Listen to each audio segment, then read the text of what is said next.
The claim is not Trump is a politician. The claim is Trump was and is positioned as a wartime executive in an economic, informational, and legal war to end central bank-style debt slavery and return sovereignty, economic, legal, even spiritual, to actual people.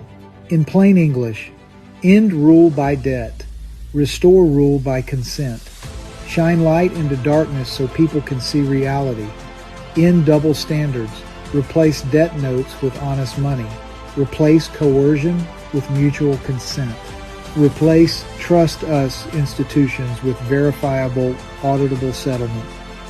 That's not just vibes. We can track it all through his actual moves. First, we have to understand what the office can actually do. Under Article 2 of the U.S. Constitution, the President is both Chief Executive of the United States and Commander-in-Chief of the Armed Forces.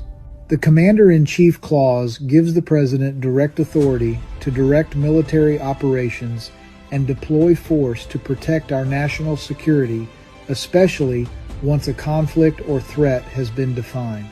This authority is broad. There is a legal instrument called Section 232 of the Trade Expansion Act of 1962. In 2018, Trump used Section 232 to impose a 25% tariff on steel and a 10% tariff on aluminum, explicitly justifying it as national security. If we don't control steel, we don't control tanks, bridges, energy grids, pipelines, ships, aircraft. Trump used the office to say, we are taking that control back. This is Sun Tzu 101. The supreme art of war is to subdue the enemy without fighting. Let's timeline the strategy from January 20, 2017 forward. Economic realignment 2017 to 2020 and continuing now. Trump begins hammering America first. The U.S. starts openly using tariffs, including Section 232, to force adversarial and even allied nations to the table. Tariffs are reframed as a replacement for hidden taxation of U.S. workers. Trump's model says, no, you're going to pay to access us, and that payment will be used to rebuild our own production. That is de facto economic insurgency against the debt for labor slavery model. What happens when corruption, foreign influence, cartel money flows, and organized global trafficking networks are defined not as political controversies, but as national security threats? Answer: those things now fall under military purview, intelligence purview, and wartime continuity authorities. This is key to understanding the Q posts as a psychological, informational, battle-space element. You assist the population in recognizing the war they're in, so when decisive, lawful actions are taken, public consent already exists. That's asymmetric warfare through disclosure, not tanks in the street. Let's connect sovereignty and money, because this is where XRP plus XRPL and trustlessness come in. For 100 plus years, control of money equals control of nations. Central banking structures create currency as debt, lend it into existence, and then make you work your entire life to pay back interest on money that was fabricated. You replace just trust us money with prove it money, every unit accounted for, every movement auditable, instant settlement, no middle priesthood skimming 2%, 5%, 20% forever. That's what you mean by trustlessness. You don't have to trust an institution because the ledger itself enforces honesty. If corruption, money laundering, human trafficking, and foreign capture are defined as national security threats, then the President, as Commander-in-Chief, is within his Article 2 lane to direct operations to identify, disrupt, replace the infrastructure that enables those threats. The end state is one set of books, one set of rules, mutual consent, not coercion.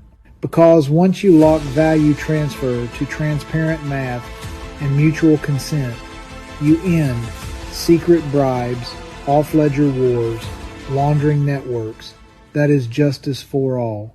Sun Tzu says, know yourself. Know your enemy. Attack strategy, not armies. Win the war before the people even realize a battle was fought. Don't engage the enemy at full strength where there's strong legacy media, captured courts, supranational banking. Q's core repeated themes. These people are stupid. Trust the plan. We are giving it back to you, dark to light. Q acts as narrative air cover for a multi-year psychological and legal operation to transfer power back to we the people, not just theoretically, but operationally. The plan is to build bridges to trustlessness based on the highest moral law, mutual consent. You cannot have mutual consent when one side is lied to.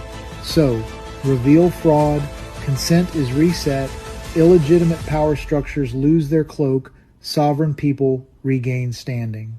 Because you can't dismantle a global parasitic system quietly.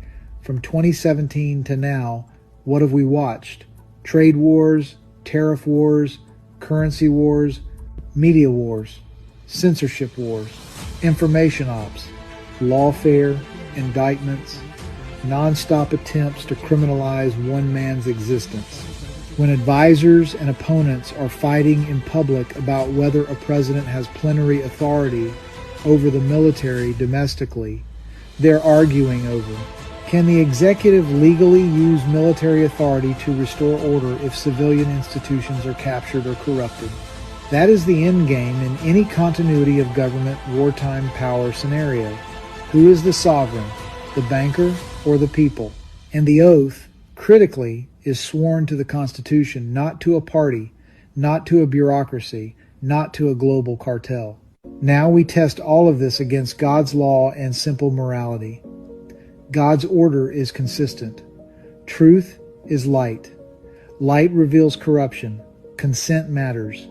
Honest scales and balances belong to the Lord. Proverbs 16:11 is explicitly about economic justice. No rigging the measure, no cheating the counterparty. Trump's plan translates this into modern systems. In God we trust equals all others verified. Truth XRP, XRPL equals justice for all.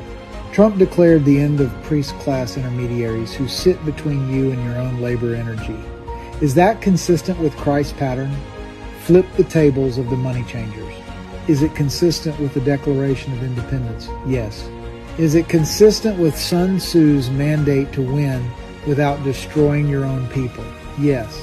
So morally, lawfully, strategically, it lines up. Here's how the movie ends. For 9 years, whether people understood it or not, they watched a president operate as if humanity was in a live extraction from a debt control matrix. Instead of saying we're overthrowing everything tonight, the mission was teach the people to see the cage. Prepare the public mind for a new standard. Mutual consent plus honest ledger equals justice. Because once we the people accept this standard, the old system dies instantly. It cannot survive universal transparency. Trump's plan becomes a constitutional reset. We shine light into the dark. One standard of law, one standard of money, one standard of consent. Sovereign people, not managed livestock. In God we trust. All others get verified. That's not a slogan. It's our operating system for a post-slavery civilization. It's Trump's cool plan. He's earned our forever gratitude.